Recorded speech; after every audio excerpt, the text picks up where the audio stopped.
Over 100 years ago, Titanic, the revered and unsinkable ship, struck an iceberg and sank 3,800 meters into the depths of the Atlantic Ocean. For decades, the world thought she was lost forever.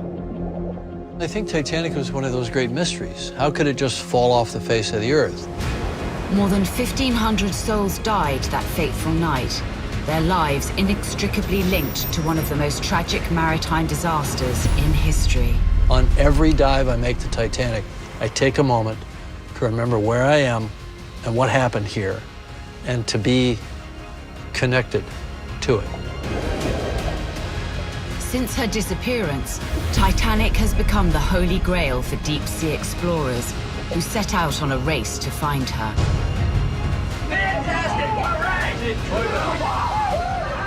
To be honest with you, none of us really on the ship had any idea of how interested the world would be that we had found Titanic. But now, the latest Titanic expeditions have uncovered a grave new threat. There's more life on Titanic now than there was when she was at the surface. It's just not human life. And for the very first time, 3D animations of the evolution of the wreck reveal how she will disintegrate. The roof of the deck house was intact, but in 2004 and in 2010, these areas are just dissolving away. Will the legendary ship disappear forever? Over time, decay will be inevitable. We have to recover artifacts. If we are not doing that, everything will be lost.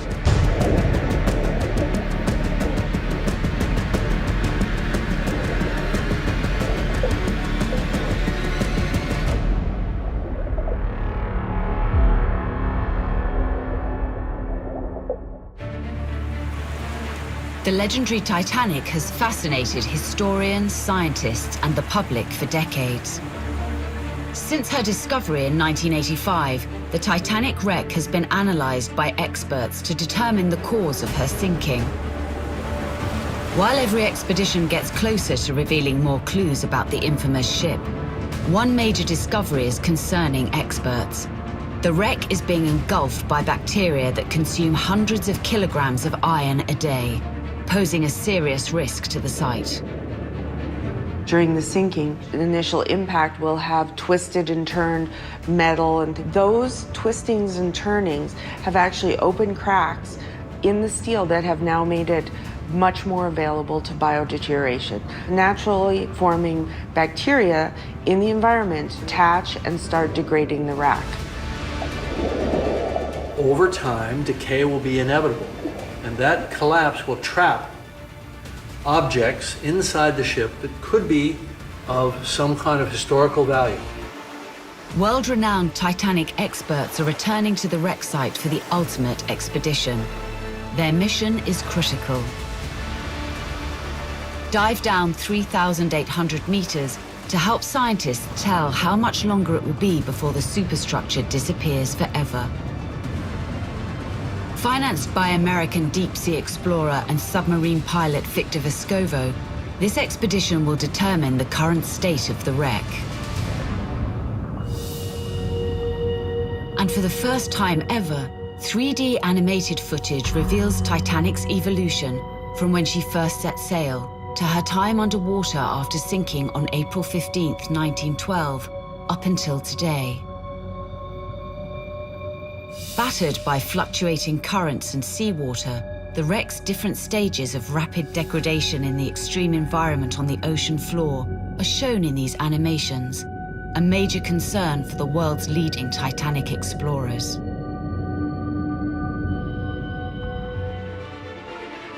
We bring together the most pioneering oceanographers of our time, not only to relive their captivating journeys of discovery, but to shed new light on the danger that the wreck now faces. One such expert is Jean-Louis Michel, a pioneer in underwater research who co-directed the French-American scientific teams of the Discovery mission to localize and find Titanic in 1985. Autour de moi, alors c'était la tempête, quoi. L'effervescence même. Tout le bateau est passé pour voir les images de la découverte. On est sur le Titanic.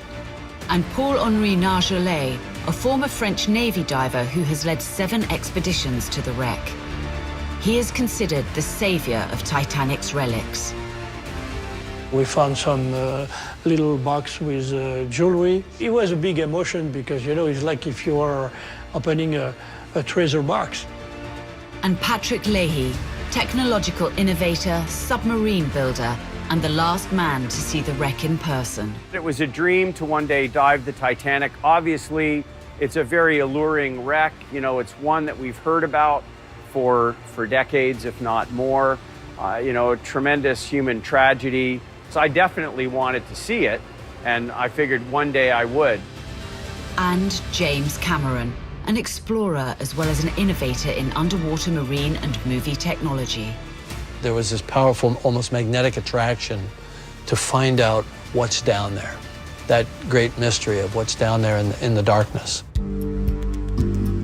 Back in 1997, with the global success of his blockbuster feature film Titanic, James Cameron delivered the history of the legendary tragedy to the public as never before. Although renowned as a filmmaker, Cameron is also a recognized deep-sea explorer with historic accomplishments to his credit. For him, Titanic was the perfect entry into his passions. Titanic is enormous. That's why they call it Titanic. Well, I think what happens is that Titanic sort of is like a black hole. It sucks you in.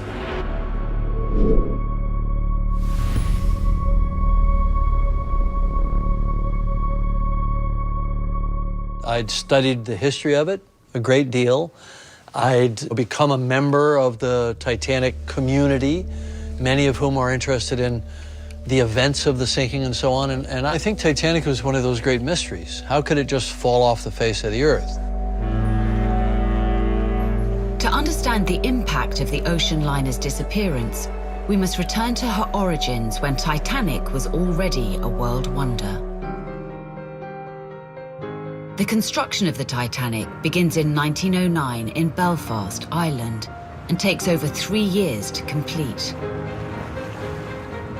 Measuring 269 meters long and 53 meters high to the top of the smokestacks, Titanic weighed in at 46,000 tons and cost $7.5 million, or the equivalent of $201 million today. She was widely thought to be unsinkable. The Titanic represented in 1912 as the top of the top, and it was the best ship ever built and the biggest one ever built. The top of technology, the top of the luxury, everything. With a capacity of 2,435 passengers and 892 crew, the ship attracted voyagers from all economic backgrounds. The passenger on board the Titanic was high society. The rich people, they were very well known. They were the star at this time. There was no movie star or stuff like that. It was the rich people, they were the star. And also the immigrant, they want to come to US to have a better life, a new life. The lower classes were relegated to the lower decks, away from the freewheeling first-class passengers.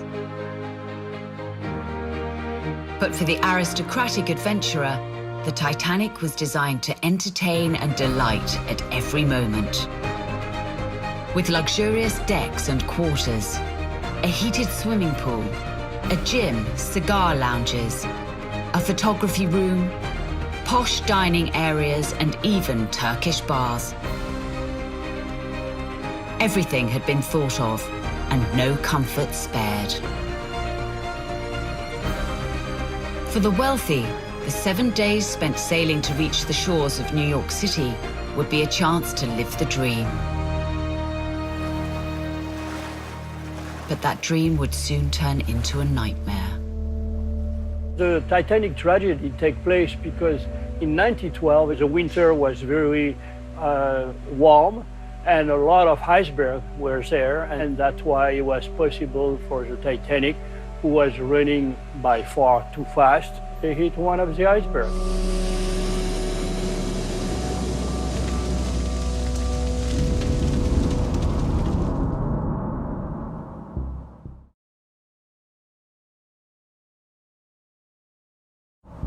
somewhere off the coast of Newfoundland. April 14th, 1912, 11:40 p.m. 4 days after setting sail, Titanic, the largest ship in the ocean, hits an iceberg on its starboard side. It takes less than 60 seconds to seal Titanic's fate and doom the thousands of lives on board. Alerted by the crew, Captain Edward Smith orders the engines stopped. An hour later, the ship's prow has already sunk 10 meters under the surface. It's chaos on the ship's deck. Alone in the telegraph room, the Marconi operator sends one last SOS message. Position, 41 degrees 46 minutes north, 50 degrees 14 minutes west. SOS, sinking ship. On April 15th at 2:20 a.m., the RMS Titanic's lights flicker for the last time before she sinks into the freezing ocean.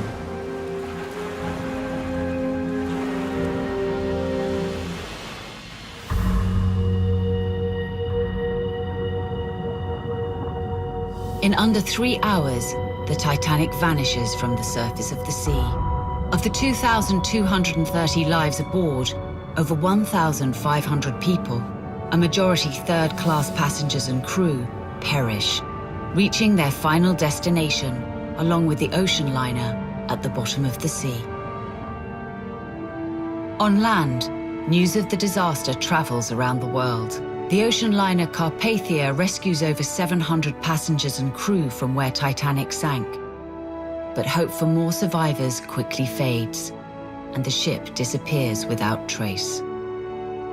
4 days after the disaster, a press release from Halifax dashes any last hope. According to experts, the wreck lies between Nova Scotia and Newfoundland, a massive area. The article adds that the wreck is estimated to rest at 3,600 meters under the sea. Initially, in the first few months after the sinking, people wanted to go out there. But when they found out that it hadn't fallen on the Grand Banks in a few hundred feet of water, that it had fallen in 12,000 feet of water, and no amount of money in the world at that time could get you that deep. So it became this very mysterious, enigmatic thing that had gone into another world where it was unreachable. At the time of Titanic's disappearance, no one on Earth knew how or where she could be found. But explorers continued to seek ways to probe the deep unknown, limited only by the technology of the day. And it was in fact early filmmakers who drove the evolution of this science as they began a quest to film under the sea. It was the beginning of the movie, and of course you have people, they were thinking, why we don't do that underwater?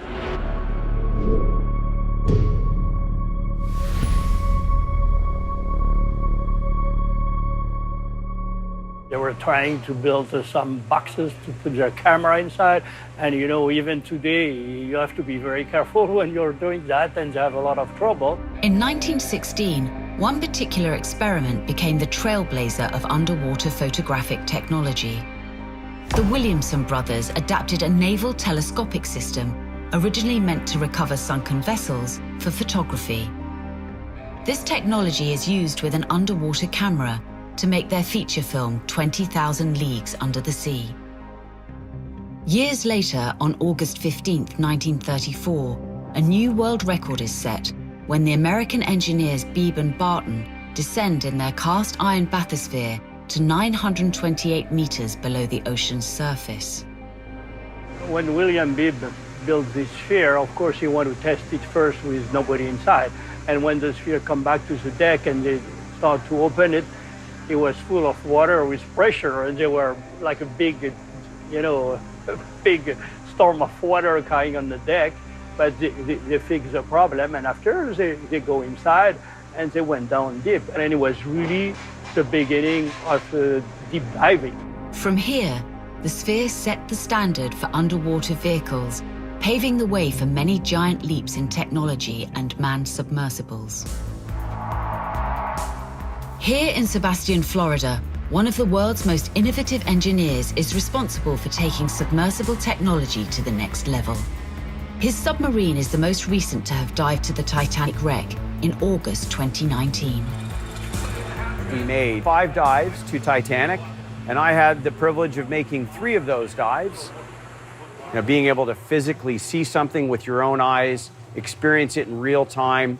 It's emotional, it's powerful, and it's memorable.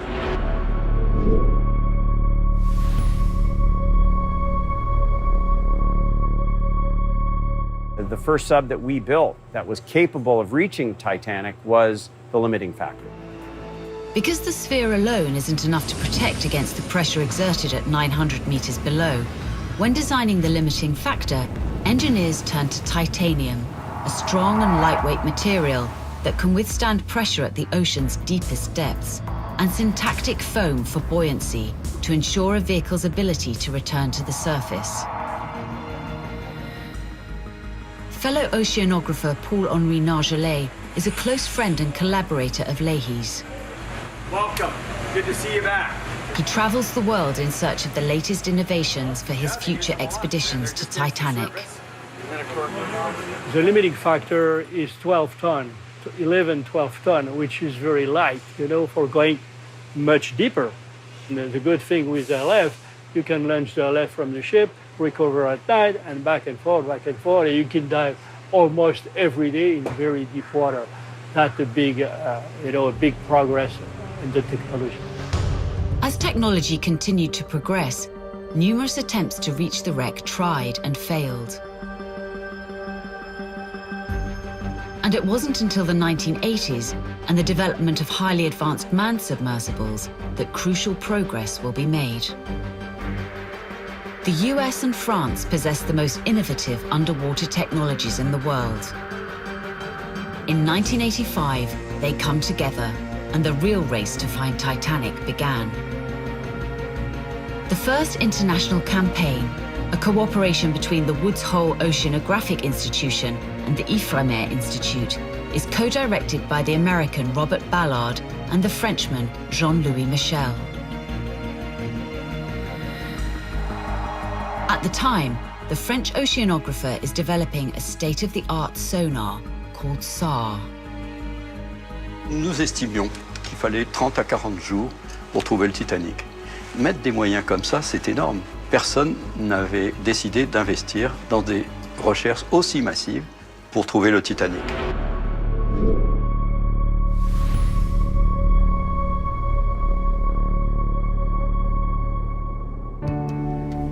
Jean-Louis Michel intends to use his sonar device to locate the wreck. Attached to a boat on the surface, the SAR robot can explore up to a depth of over 6,000 meters. Information collected by reflected sound waves can then identify materials on the sea floor. Si le son qui revient émane d'un fond sédimentaire, la signature est différente que si le son émane d'un navire. Parce que le son métallique est plus fort et différent du son du sédiment. Enfin, on connaît bien les fonds une fois qu'on est passé avec cet engin. The American team uses a different technology called the Argo, which works with an optical scan. With a frame made of steel tubes weighing about 1,800 kilograms, the undersea sled has an array of sophisticated video cameras and lighting. The Argo camera system was sort of revolutionary in terms of the oceanographic survey world. It was one of the first times that scientists would have a live image from a towed camera system on the seafloor.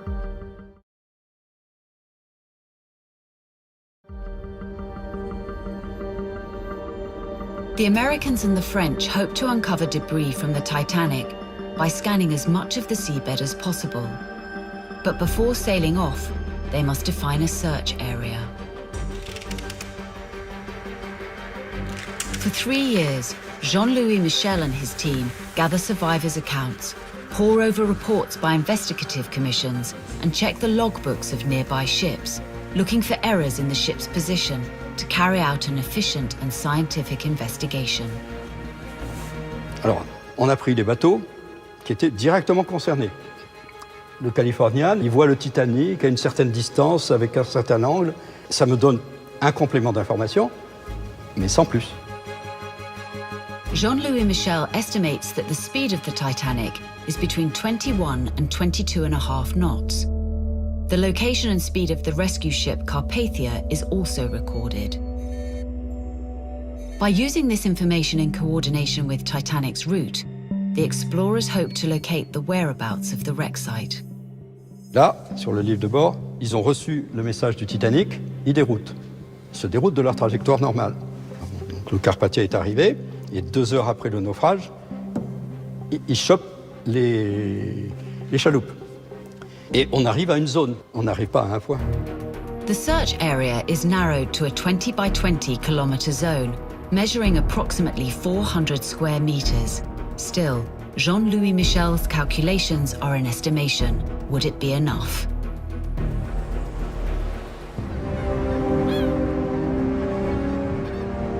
The hunt begins with the French first to set sail aboard the ship Le Roi. For 32 days straight, the crew takes turn around the clock to scan the ocean floor.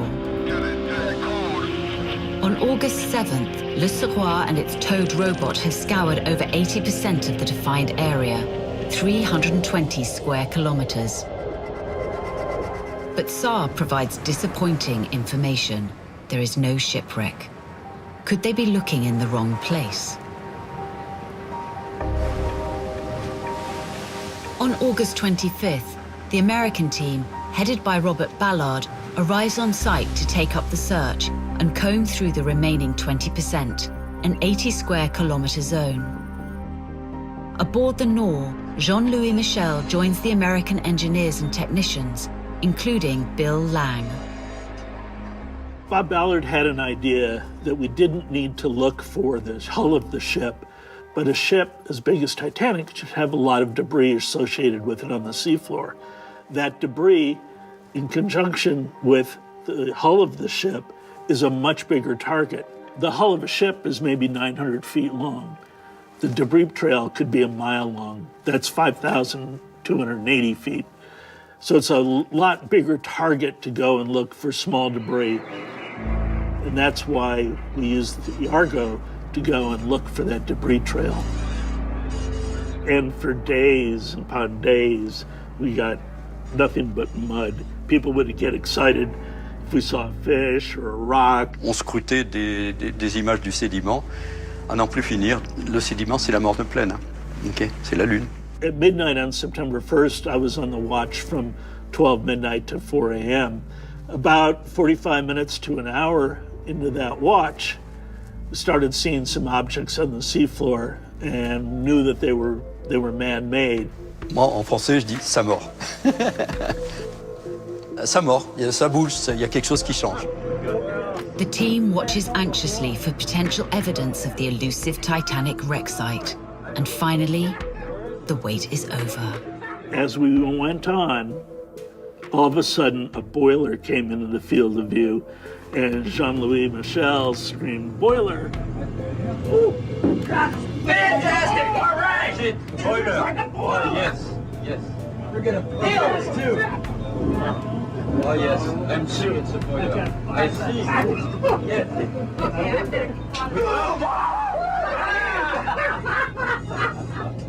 We got it. La chaudière, alors là, il n'y en a qu'une. Hein. Des chaudières avec des rivets, façon Tour Eiffel, bon. et les foyers. En l'espace de quelques minutes, on est passé de la morne plaine à l'identification. On est sur le Titanic. Titanic, the infamous ship that sank to the ocean's depths in 1912, has been found.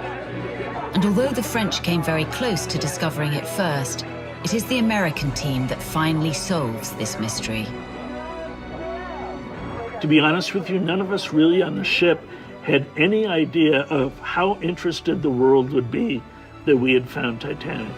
Moi, le premier truc qui est venu à l'esprit, j'ai dit « Ah, mes pauvres gars, ils auraient dû être là ». Quand je dis mes gars, c'est les gars qui étaient sur le bateau français qui n'ont pas connu cette joie. Ils ont connu la déception, mais ils n'ont pas connu la joie de la découverte. Et ils méritaient de la partager. 73 years after her sinking, the wreck's stunning discovery confirms the account of some survivors. the liner did indeed break in two. The stern and the bow are a massive 600 meters apart, an area much too large for the Americans to explore in its entirety. Now the wreck has finally been discovered, plans are put in place to return to the site for a closer look.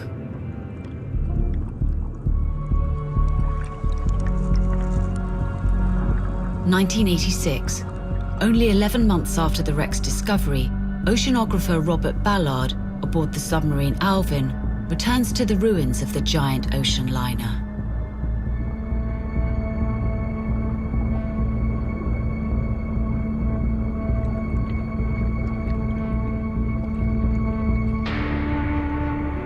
This second expedition to the Titanic site offers the opportunity to test a new robot, Jason Jr. This is the first time a manned submersible has deployed a robot at this depth. Jason Jr. could roam around the wreck filming in color. The images collected are stunning.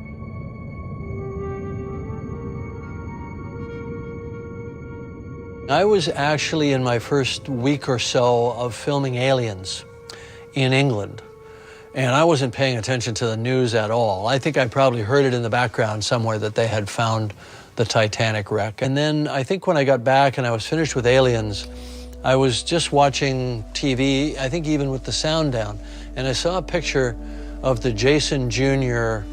ROV. I don't even think I bothered to turn the sound up because I knew what it was. I could understand exactly what it was just by looking at it. And so, you know, I was just fascinated by it.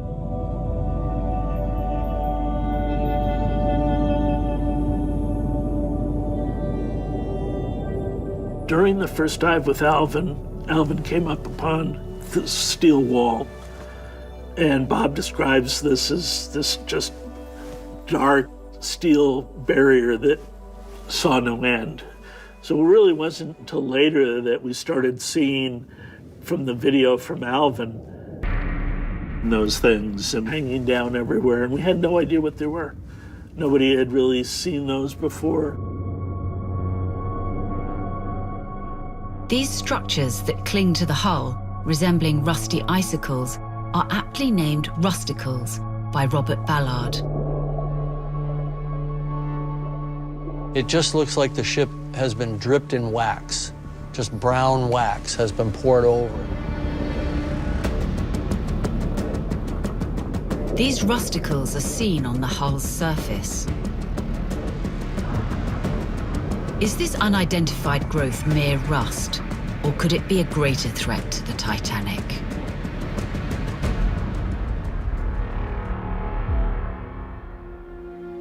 Experts are puzzled, but until more information can be collected, the rusticles remain a mystery for the time being.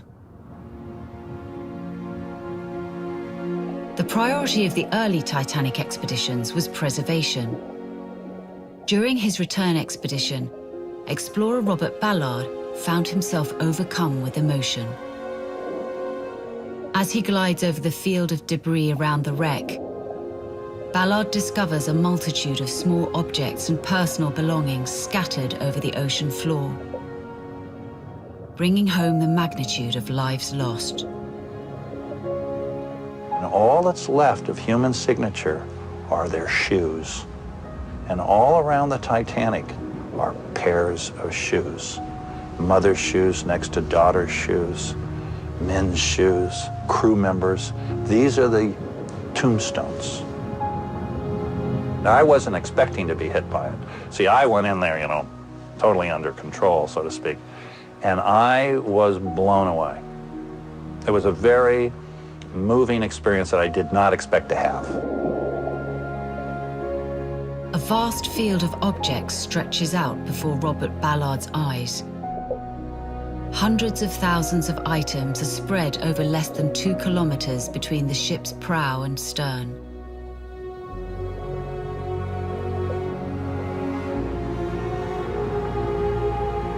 The jumble of passengers' personal belongings mixed with giant pieces of machinery, bear witness to the violence and tragedy of the wreck.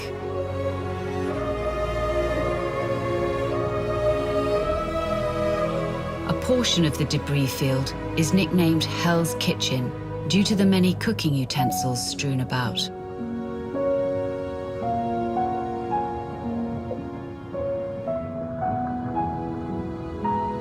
Sections of the hull lie all around. Deeply moved by this apocalyptic sight, Robert Ballard vows to preserve the wreck as a shrine to the lives lost.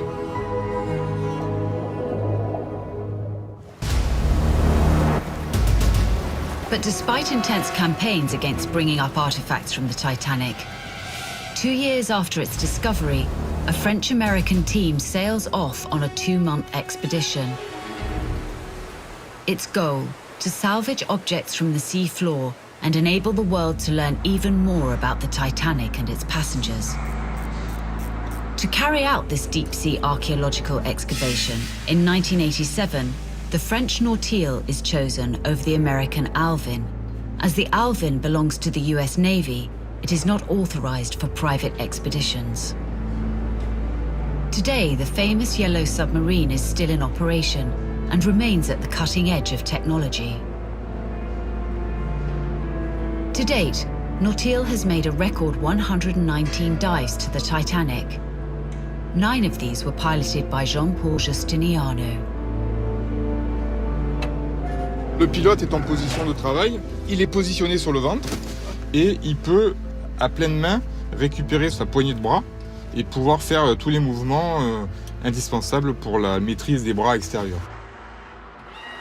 In order to bring artifacts to the surface, the submarine is equipped with various tools, including gripper arms.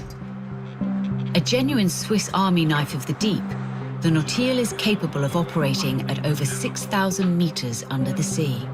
The movement of the arms are basic. They can be raised, lowered, and angled using various joysticks inside the sub. Sur Titanic, des fois on descend dans des endroits assez exigus et il y a le courant, il y a tout qui bouge. Donc il faut gérer les moteurs en même temps, le bras.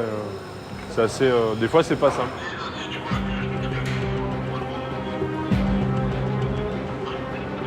Like a rocket, ready to break away from Earth's gravity, the submarine is hoisted out over the open sea.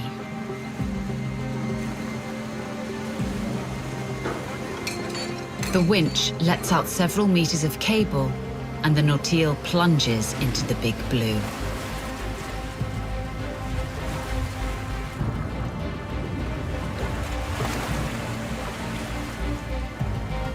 The exterior of the Nautil is inspected in the water.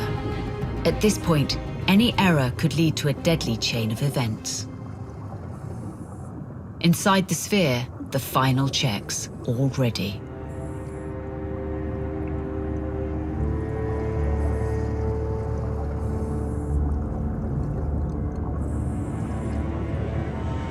Cramped in a mere half a cubic meter, the 3 crew members make their descent in total darkness to save on battery power. C'est 2000 mètres ou c'est 4000 mètres ou c'est 6000 mètres qu'il y a au-dessus et la taille du sous-marin qui fait une douzaine de mètres de longueur, enfin qui est petit quoi. Et on se dit mais on est minuscule là-dedans, donc c'est assez impressionnant. The Nautil takes 1 hour and 15 minutes to reach the Titanic at 3,800 meters below sea level, at a speed close to 1 meter per second. Before reaching the ocean floor, the submarine slows and turns on its powerful searchlights.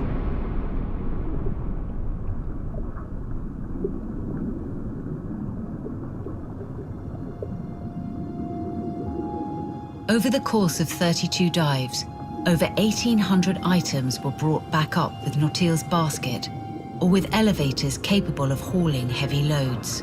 The first expedition ever to recover objects at this depth is an achievement. In the middle of the debris field, the expedition comes across a curiously tidy arrangement of ceramic plates. Items like these pose a dilemma for the team. Si on veut les remonter, avec nos petits bras musclés qui exercent une pression de 100 kg au centimètre carré en bout de pince, c'était clair qu'on allait tout casser. Donc on a développé une genre d'outil préhension sous forme de ventouse. One by one, the fragile plates are gently captured by suction and brought to the basket. In total, Ifremer collected 5,800 items as a contractor for the American company RMS Titanic Inc., the only entity authorized to bring up artifacts from the wreck. And with the recovery of these precious relics, the Titanic is intimately brought into the hearts and minds of the public.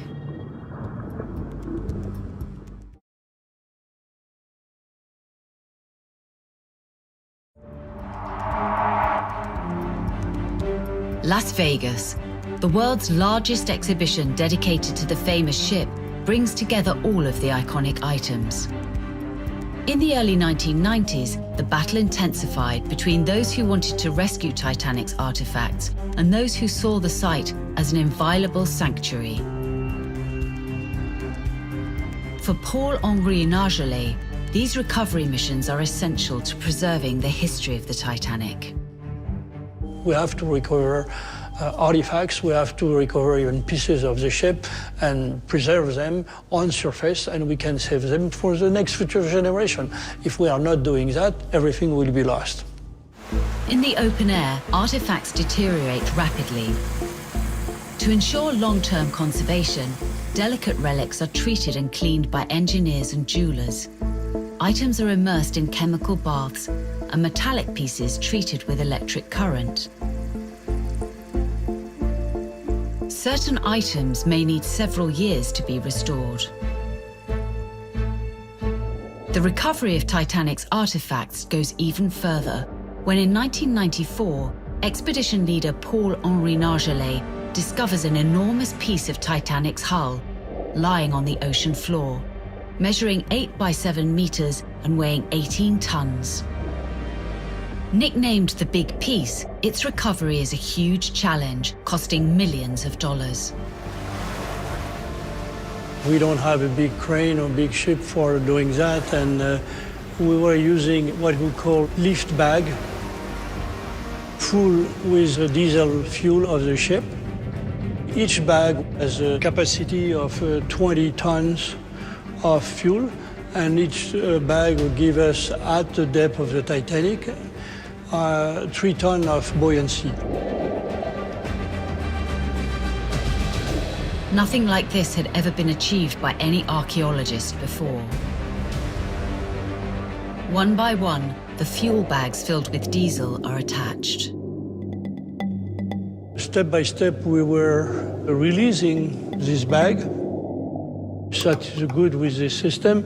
We have the choice to decide when we will release the last weight and let the big piece come up by buoyancy. The Ifremer team would need 6 days to attach fuel bags to the big piece. After 20 minutes of ascent, the piece of hull once destined to live forever under the sea reappears in the light.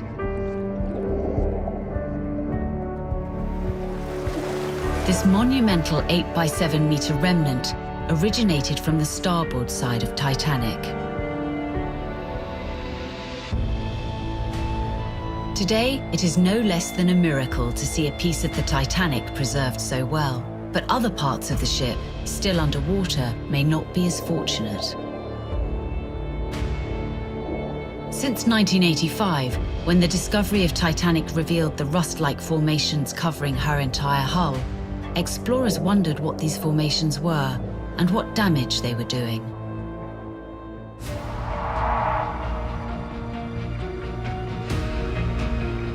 In a laboratory in Canada, microbiologist Laurie Johnston is among the world's leading experts on Titanic's bacteria for the last 20 years. Her analysis of the strange orange-colored material has revealed a surprising result. The rusticles are alive. There's more life on Titanic now than there was when she was at the surface. It's just not human life, it's biological and organic life.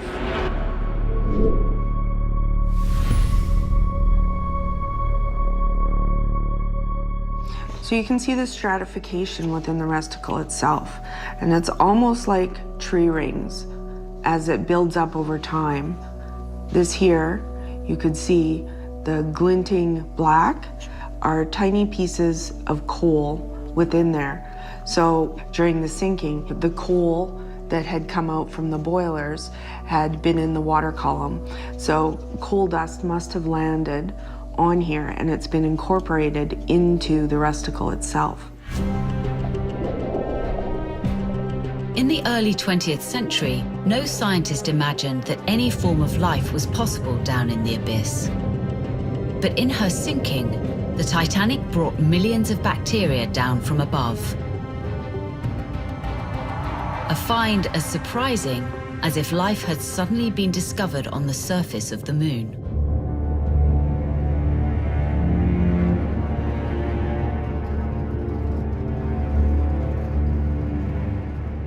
These resticles are colonies of bacteria. They have their own, they create circulation inside, they have gravity-fed flow, they feed nutrients from where they're dissolving the ship down to the rest of the colony, and they grow down until sometimes they get 2 meters long. The resticles have been known to cause deterioration up to 100 kilograms per day of iron that it's removing from the ship itself. And this wreck itself, Titanic, because it's made of steel, is a very good food source at the bottom of the ocean.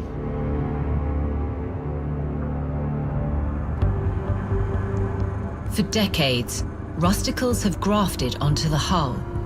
Between Titanic's sinking in 1912 and her discovery in 1985, a few hundred kilos would have formed on the bow of the wreck. 3D modeling is used to show a time-lapse animation of the degradation by bacteria of all parts of the Titanic. This degradation is a threat to Titanic's existence. And another mystery for Titanic experts to unravel, including James Cameron, whose deep fascination with the wreck inspired one of his greatest movie accomplishments to date.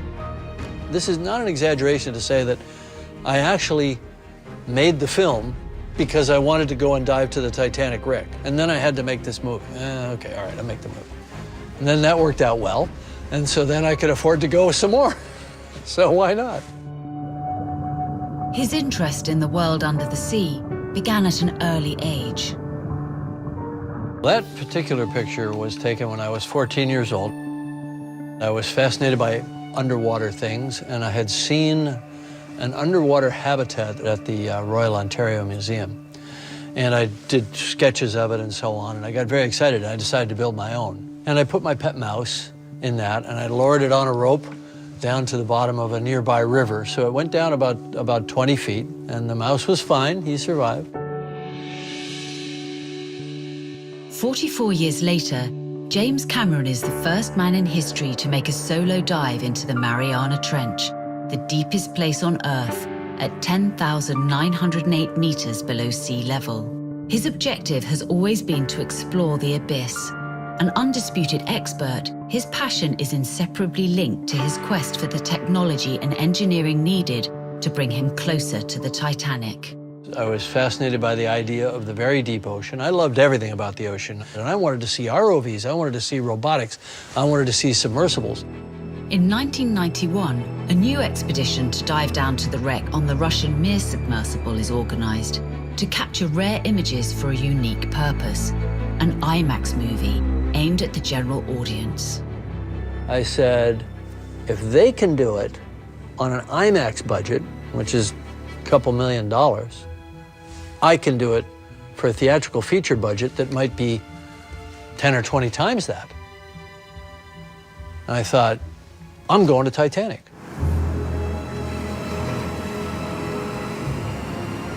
Seeing a unique opportunity, James Cameron decides to contact the person in charge of this expedition. This person is no other than the legendary Russian oceanographer Anatoly Sagaleyevich, a man who shares the same passion for Titanic as the filmmaker. I remember the first dive on Titanic. All the time, my heart was just, jump,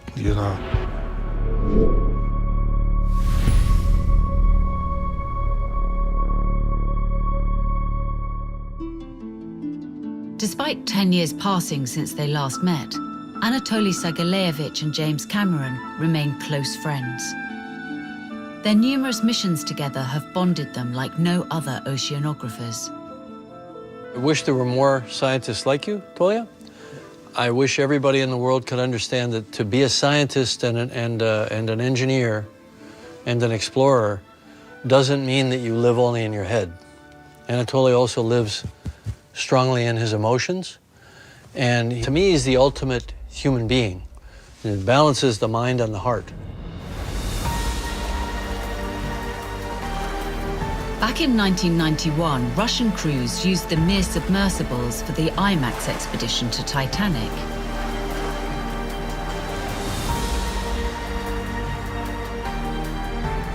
These technologically advanced subs, designed by Sakaleyevich himself, gave James Cameron an idea.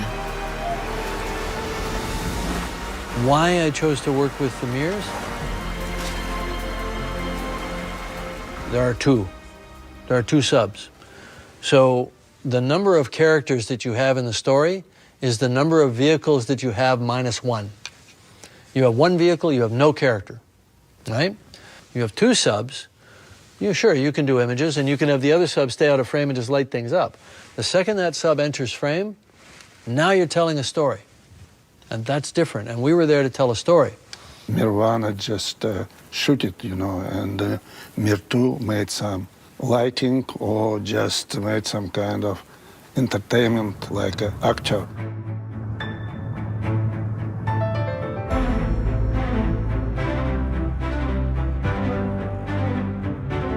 We'd come up here, and the lights would hit the ship. You wouldn't see very much. You'd just see this line right there. And then you come up and stop, and then you wait for the other sub, and the other sub comes down behind you. It's maybe 20 minutes later. So we sit and have a little tea, and then the other sub arrives, and then we begin our operation, usually by flying up over the ship and following along the ship.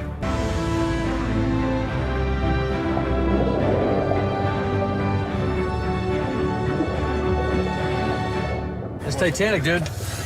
Check it out, huh? For his film project, James Cameron aims to capture the Titanic with state-of-the-art underwater cinematography and lighting. Titanic is a very, very challenging photographic subject. When you go into the deep ocean, there's absolutely no ambient light there. The visibility of the water might only be, let's call it 150 feet, maybe 200 feet at the most, and the whole bow section is about twice that long. You never even see the whole thing all at once.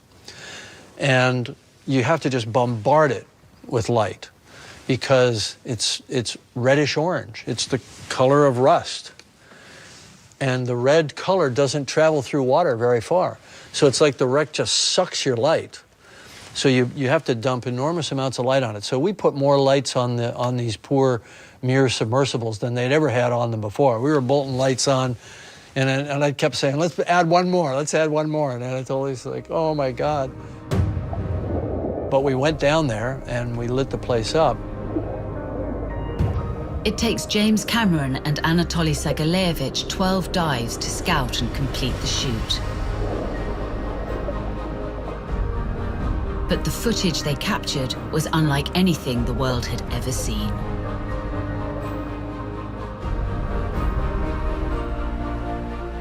So they'd count portholes, and they'd say, okay, we think we're at D35 right now. I'd say, shine your light in.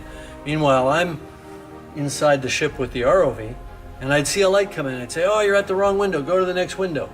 And then once they got the right window, remember all this? Yes.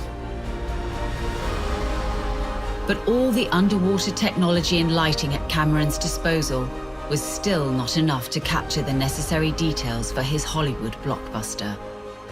This one was used in the movie Titanic because the bigger shots that included two subs had to be done with models. We could only do shots with one sub. but there were supposed to be 2 subs in the story. So the bigger, wider shots were done using this model. So this model had to match perfectly the real ship, because we were mixing shots of the real ship with shots of a model. And I don't think the average person could tell the difference. But the answer is very simple. If you see 2 subs in the shot, it's a model shot. If you see 1 sub, it's a real thing.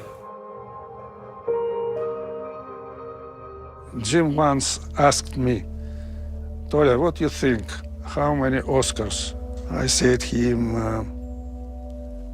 10 minimum. He said, no. I said, yeah, 10 minimum.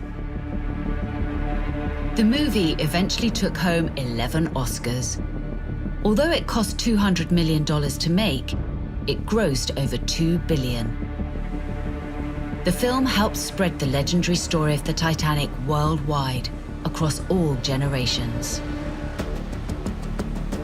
However, the Canadian filmmaker had no interest in stopping there, and he decides to attempt to capture images from places where no one had gone before, the inside.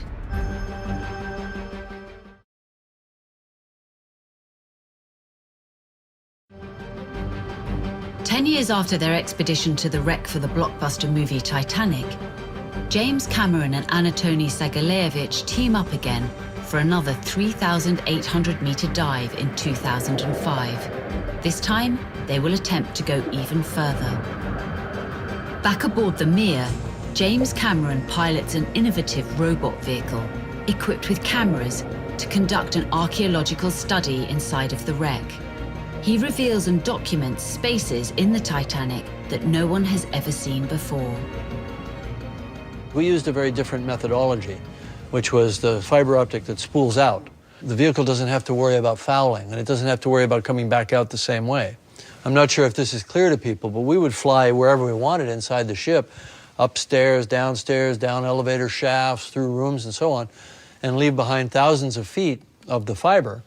And then the vehicle comes back to the sub, we cut the fiber, recover the vehicle, cut the fiber, and then we wind the fiber back, and it just kind of comes out through the ship like a piece of string and comes back to us, and then we dispose of it. We're just about to head down the stairwell now. We're going to go down actually 6 decks, and we're going to try to get into the Turkish baths, which we've never seen. Nobody's ever seen it. Oh my God. Copy that. It's all here. It's like time has just stopped. It has. It's hard to imagine where we are, how deep we are, how remote we are from the human world, and yet we find this beautiful place.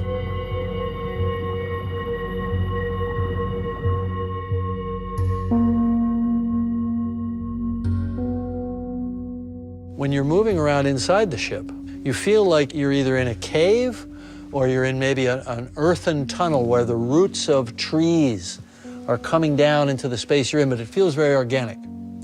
And then all of a sudden, you'll see a cabinet with a mirror or some artifact of civilization surrealistically transported into this biological kind of grotto or cave-like environment. It's very, very surreal.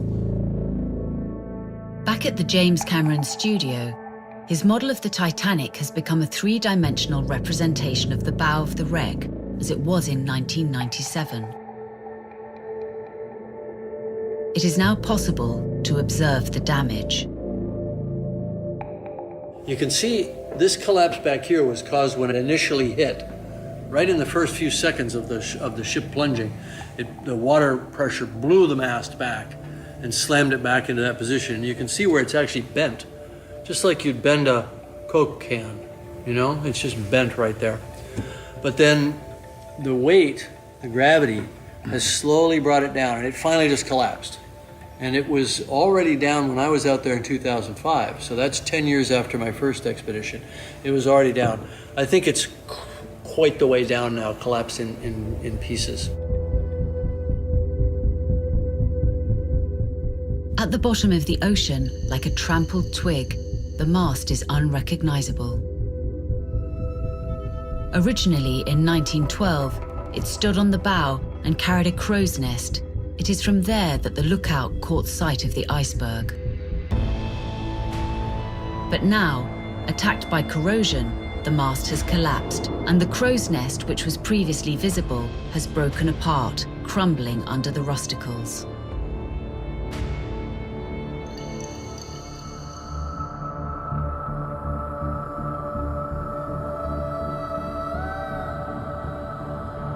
And in 2010, a new expedition names the bacteria Halominus titanicae, a branch of the bacteria family resistant to extreme conditions. These iron-eating bacteria literally consume steel. In the media, Halominus titanicae is held responsible as the main cause of the wreck's degradation. One puny bacteria does not deteriorate the whole wreck. You need that group, you need that community, you need that consortia of bacteria and fungi, molds working together to be able to cause the deterioration and the rustical structures on these wrecks. It is the fate of every shipwreck to eventually disappear, but Titanic's decomposition is unusually rapid. In total, the scientific community discovered 27 different strains of the bacteria, estimated to be consuming between 200 and 300 kilograms of iron per day. Based on this data, some experts predict that the wreck will disappear in less than 20 years. The race is on to get back to Titanic, this time for an urgent assessment of the ship's deterioration. If you're going to manage something like this, a site this big, you need to know its confines, you need to know how big the site is.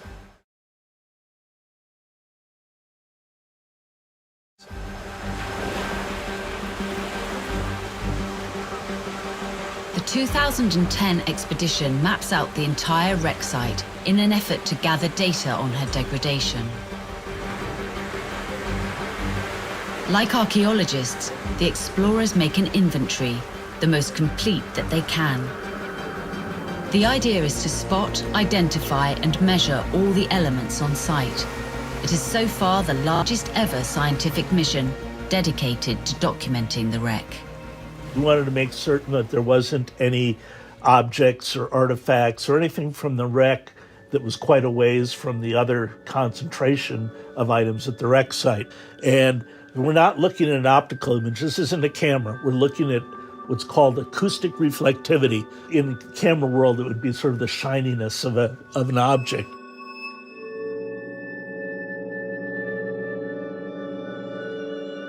So here you can see a sonar image of the bow of the Titanic. This object up here is actually one of the hatch covers that blew off the ship as it was landing.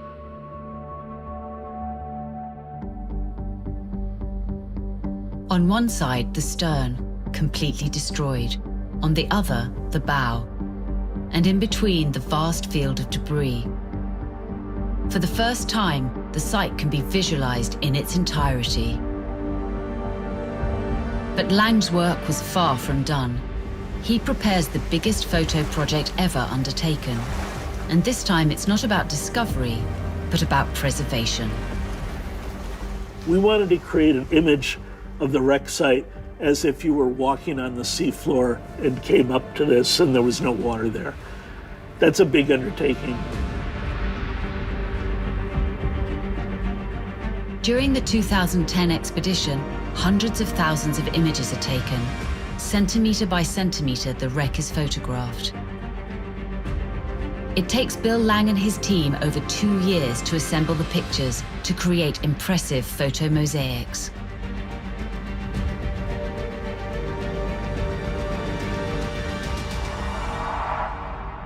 The results display remarkable accuracy. This crab clinging to the hull measures only 5 centimeters. Bill Lang has devoted his life to Titanic imaging. In earlier expeditions, he succeeded at capturing her bow.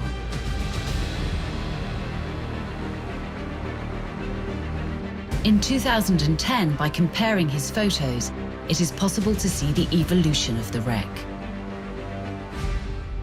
What's also very evident is that the roof of the deck house was intact in 1986, but in 2004 and in 2010, we're seeing all these holes open up. And this is where the metal roofs of these areas are just dissolving away.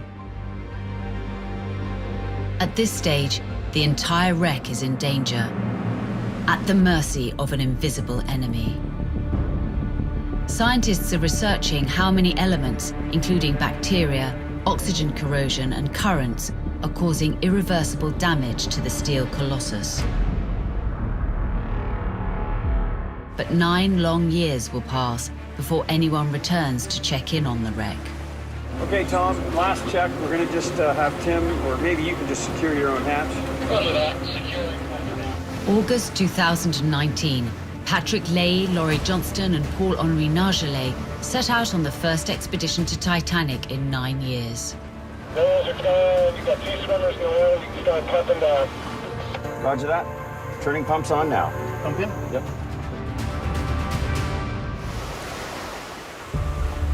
Their mission: determine the state of degradation of the wreck.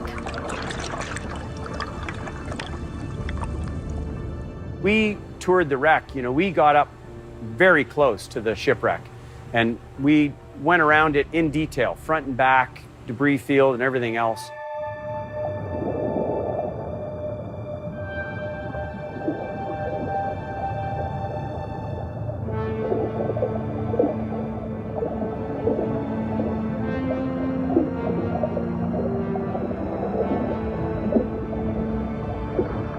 These are the very last images taken of the legendary Titanic wreck.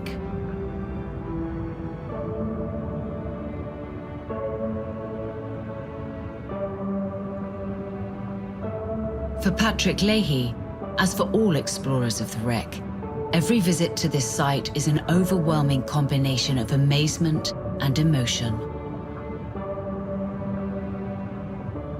I was in awe of its physical size because, you know, you see pictures of it, you've seen films about it, but when you drive up to it and you're physically looking at it and you see how enormous the wreck is, that was the first thing that struck me.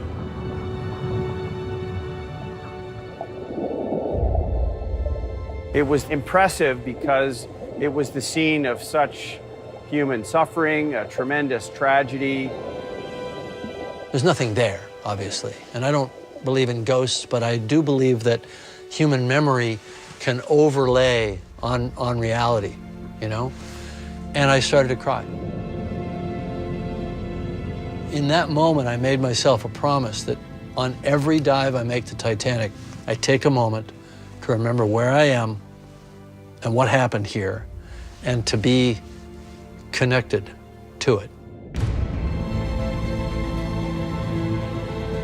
The 2019 images enable us to observe that the front of the bow has evolved very little since the last expedition in 2010. Those present at the dive report that the amount of rusticles has not increased.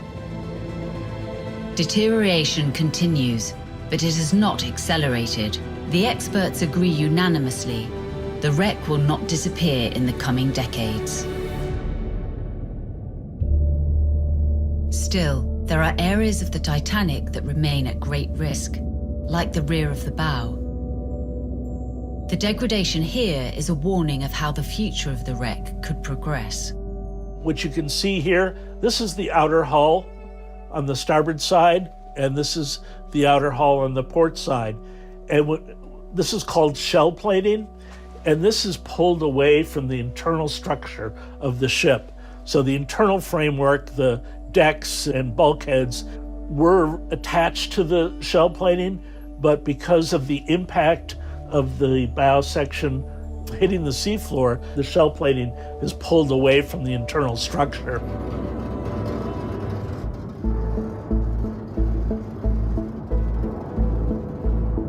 For the first time, exceptional 3D animated footage provides an insight into future phases of ongoing degradation of the Titanic.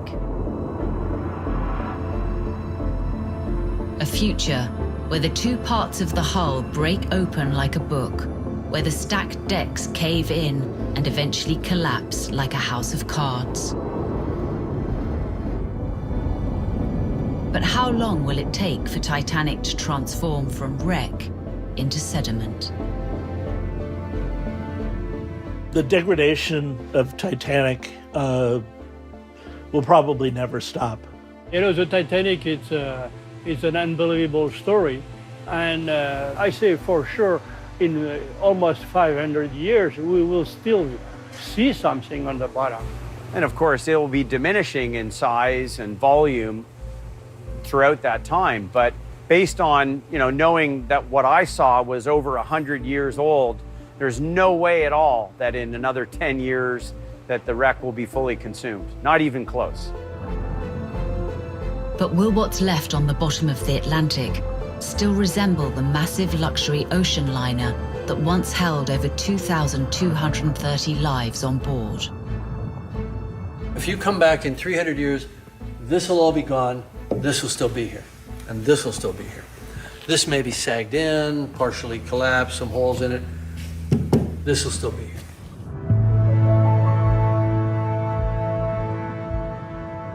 Over 100 years after her sinking, the Titanic's bow still looms majestically, as if time had stopped, as she waits for the next round of expeditions.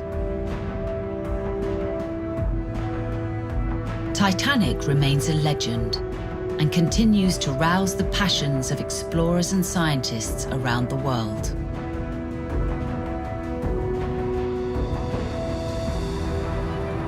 Advances in technology and the evolution of the wreck will surely open up new avenues to explore the ghost of the abyss even further.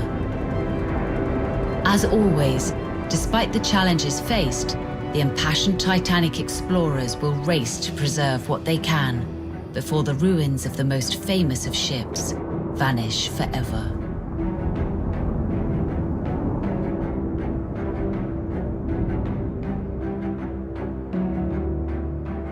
There are definitely reasons to go back. I think we've seen some of the most beautiful things already, but the Titanic always keeps secrets.